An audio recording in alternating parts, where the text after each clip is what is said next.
ఈ రీల్ చాలా ఫన్నీగా ఉంది. Hey hi bro. హే ఎవరు నువ్వు? నేనా 2037 నుండి వస్తున్నా, ఫ్యూచర్ నుండి. అచ్చు నాలాగున్నావేంటి?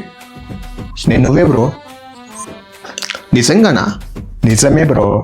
నేను రిచ్ పర్సన్ అయ్యానా? నో. లేదా ఫేమస్ అయ్యానా? నో. అది కూడా లేదా? అట్లీస్ట్ సక్సెస్ అయ్యానా? నో. లేదా నీపై డిపెండ్ అయి ఉంటుంది, నా మీద డిపెండ్ అయి ఉంటుందా? ఇంతకీ నేనేం చేయాలి? నువ్వేం చేయక్కర్లే, జస్ట్ రీల్స్ చేయడం ఆపేయాలి, షేర్ చేయడం ఆపేయాలి, అంతే. రీల్స్ స్క్రాల్ చేయడం ఆపేయాలా? రీల్స్ షేర్ చేయడం కూడా ఆపేయాలా? ఒక్క లాస్ట్ రీల్. ఇది చాలా ఫన్నీగా ఉంది, ఇది ఫ్రెండ్కి షేర్ చేద్దాం. మనిషి మారడు, మారలేడు. ఇది ఫ్రెండ్కి కానీ షేర్ చేద్దాం. రే